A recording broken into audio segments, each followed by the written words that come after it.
I like Star Wars The Force Awakens. There, I said it! I know it's common to hate on the Star Wars sequels, but I've always had a soft spot for The Force Awakens as it was the first Star Wars movie I ever saw. When I saw it in theatres in 2015, I loved it and it always stuck with me, but I'm willing to admit the movie's significant flaws. It's pretty derivative of A New Hope, and Rey doesn't have many, if any, character flaws. Anyway, back to the video. Star Wars Jedi Fallen Order is a great game. Whilst most, if not all, aspects of the game are similar to other melee action games and platformers of the past, the ideas are merged in a way that is coherent and keeps it entertaining until the credits roll. Like The Force Awakens, which carried over plot beats from A New Hope, Jedi Fallen Order borrows ideas from every other game in existence, and I don't mind that, as the developers of the game in Respawn Entertainment were treading in uncharted territory. Their background is in multiplayer first-person shooters, not single-player third-person melee action games, so for a first attempt, it is an incredible piece of gaming on their part. To start, the platforming is fun and has a lot of spectacle, even if it's not the most demanding or challenging. It's a relatively straightforward process navigating through most platforming sections, climbing, sliding, and swinging across different chasms and gaps. However, to make it unique and provide some semblance of a challenge, the game often requires you to chain different abilities and force powers to progress. You may have to wall run and jump into open air, only for you to use a force pull to grab a rope to swing you to the next platform. You'll have to use your slow to slow down a moving platform so you can walk on it and reach the next area, and so forth.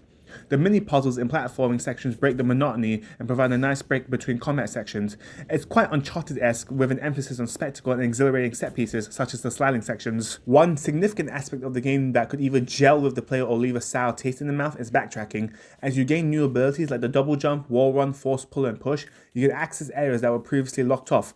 One thing I could commend the developers for is that managing and relocating areas that were once closed off is straightforward.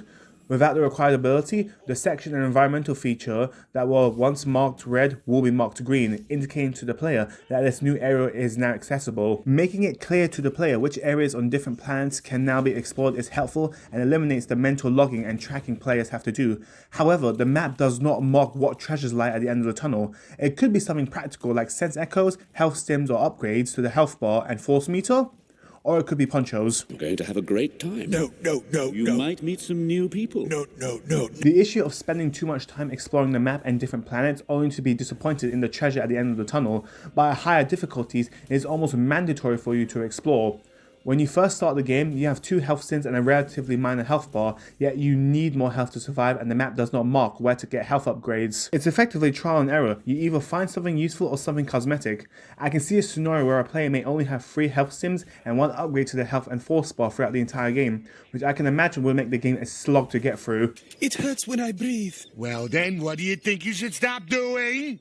Whilst backtracking can be easy as the map clearly shows which previous areas can be explored as you gain abilities, the map doesn't differentiate between character upgrades and cosmetics.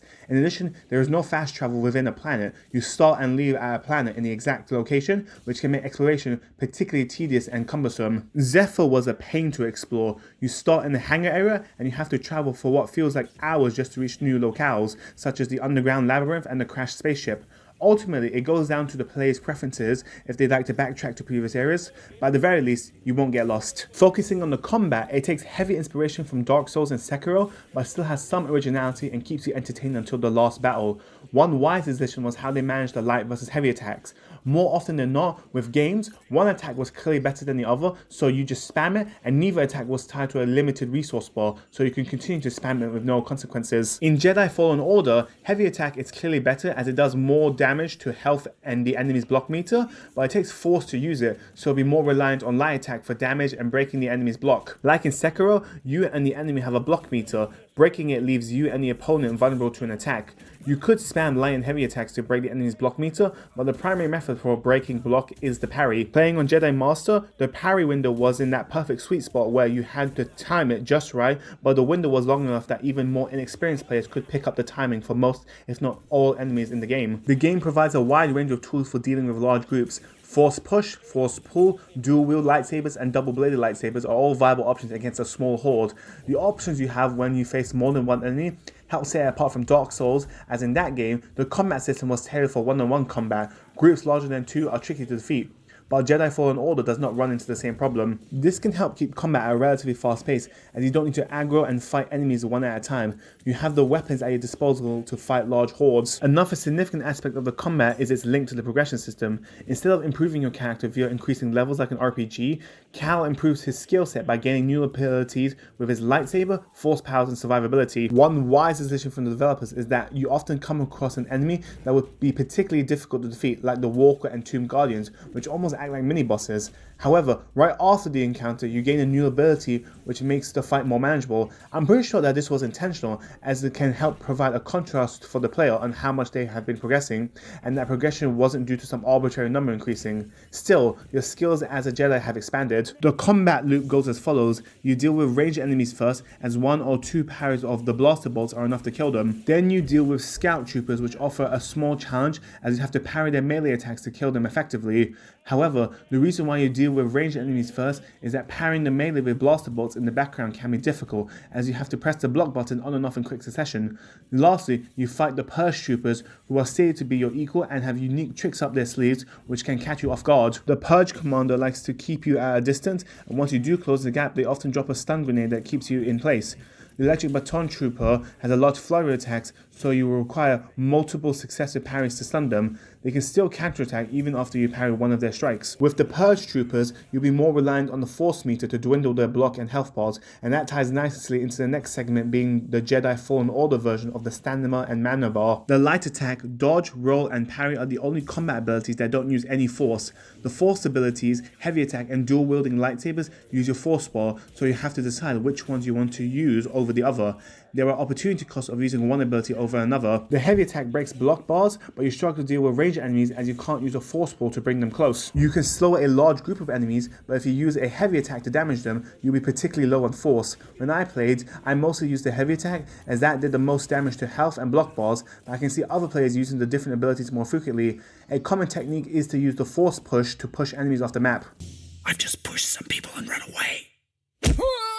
But before we go on, please remember to drop a like, favorite, and subscribe. All those things really help out the channel. Anyway, back to the video. Having dodge and light attack not being tied to any stamina bar gives the game a lower skill floor that more gamers can access. As in the worst case scenario, you could just spam light attack and roll, but that style of combat is relatively inefficient. If you were to roll, the invincibility frames are more extended, but it's harder to retaliate and counterattack as you're stuck in the animation for longer and you're further away. This helps the combat retain a sense of freneticism and be more confrontational and in your face, as the more risky forms of defense, such as the parry and quick dodge, provide more benefits to the player. The quick dodge has a shorter animation, making counterattacks quicker, and one upgrade provides Cal with more force meter, which incentivizes the player to get close. It's a good balance between making the game easy and accessible to lower skill players, while maintaining a high enough skill ceiling to make mastering the combat fun, rewarding, and satisfying for the gamers who take the time to practice. Ultimately, whilst most, if not all, the gameplay design choices were lifted from other games, ideas from Uncharted, Sekiro, Metroid, and so forth were all taken. I can't really fault the developers, as this isn't their background, and if it ain't broke, don't fix it. Furthermore, all the ideas were implemented seamlessly and struck a good balance between challenging and frustrating. The exploration can be fun if you're into that, and it's made relatively straightforward with map markers. It can be cumbersome to spend a long time exploring a broken down spaceship only to find a new shaft for your lightsaber or a paint job for your ship. The combat loop is easy enough for most gamers to beat, but hard enough to be satisfying when mastered. It may be Dark Souls on easy mode, but that is the point, and honestly, it's something I would come back to, much like The Force Awakens. Hey, knock it off! There's a kid back there! I'm in danger. This is Zach, not Zach, signing off. Please remember to like, favorite, and subscribe.